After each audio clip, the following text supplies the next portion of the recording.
So dito malapit na kami sa Malico. Ang ganda ng view. At ang gamit kong motor ay aking ADB 160. So napakagandang gamitin. Especially paakyat ka ng Malico. Sobrang ganda ng hatak. At hanggang madaling gamitin. So tara guys, let's go!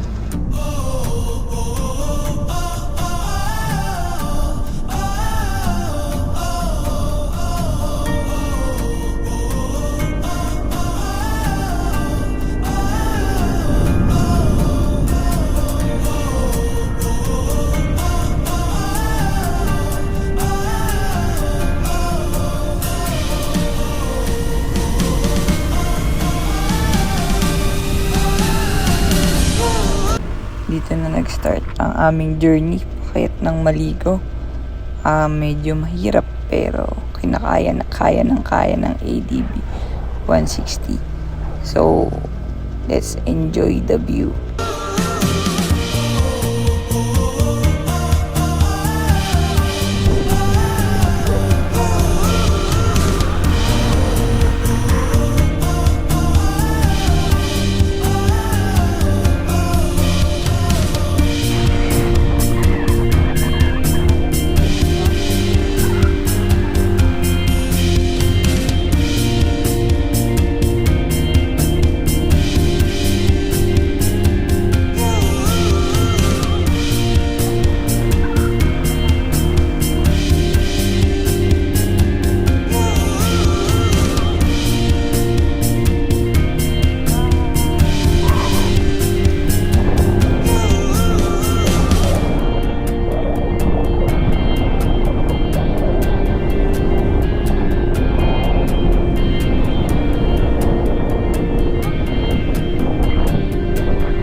Dito makikita na yung Malico viewpoint. So, let's go muna tayo dyan.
After namin sa Malico viewpoint, dumiretso na kami sa aming pag-stayan, which is sa Zamora Homestay. So guys, brace yourself.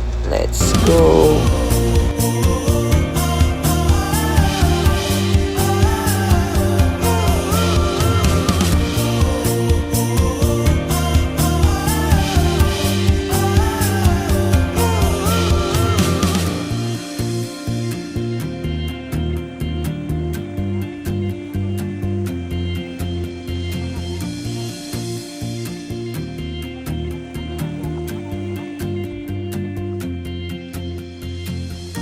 Ayan babo, parang gulay-gulay oh.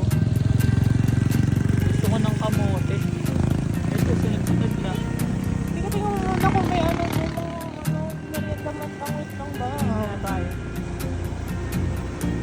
Hindi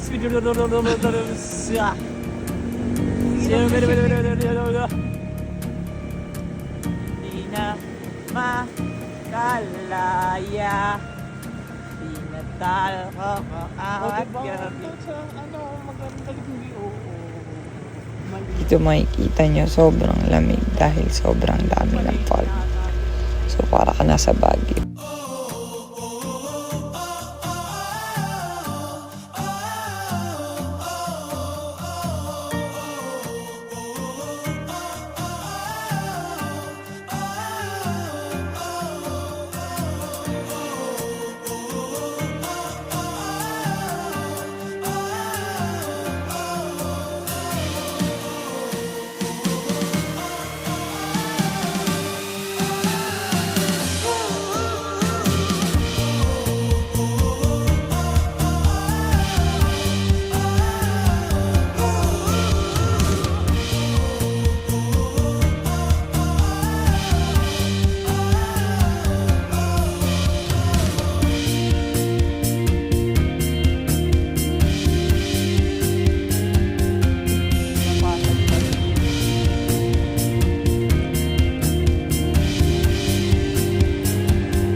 Galing kami ng direct. Ito yung kumahal yun. Ano ba yun? Nakikita ko yun sa akin. Ito yung oron. Dito lang kami. Hindi ko regret yung amo yan. Finally, after 5 to 6 hours na biyahe, nakarating na rin sa aming pag-stayan.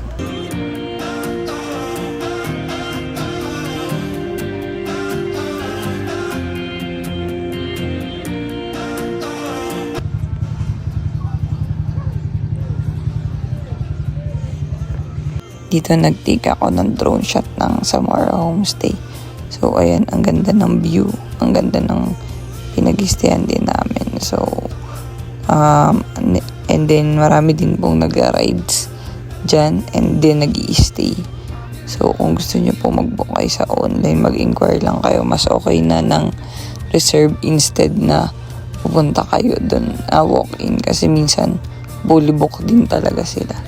So, yun lang yung suggestion ko.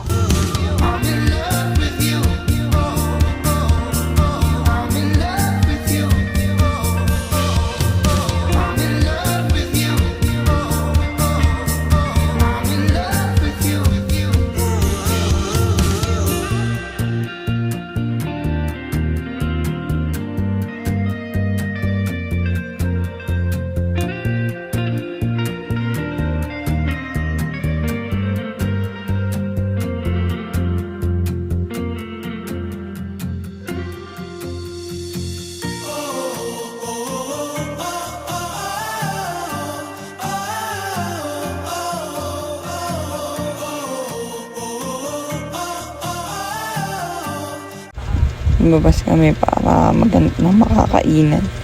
Hindi na kami nagluto dahil masyadong magastos and then marami naman diyang karinderya na madadaanan at masarap din naman siya. So,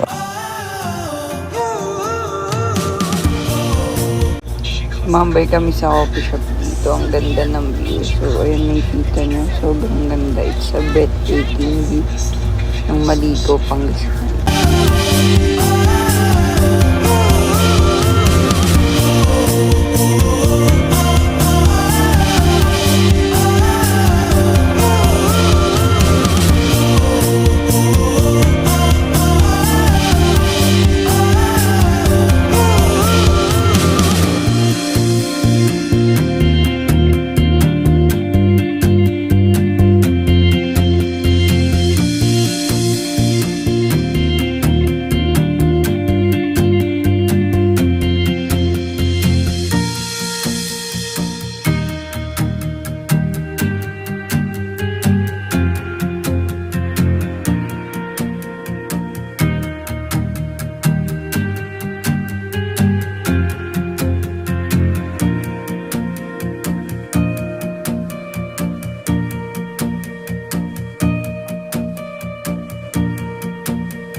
dito, na-meet namin yung owner ng RCB, si Sir Bob.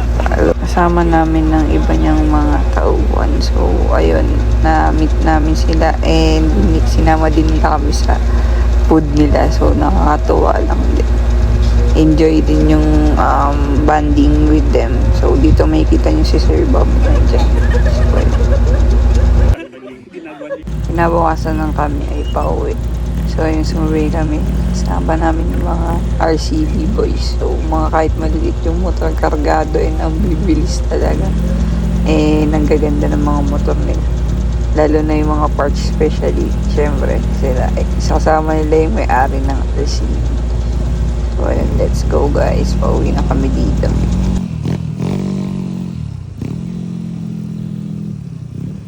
Hanggang dito na lang guys. Thank you for watching. Please like and subscribe.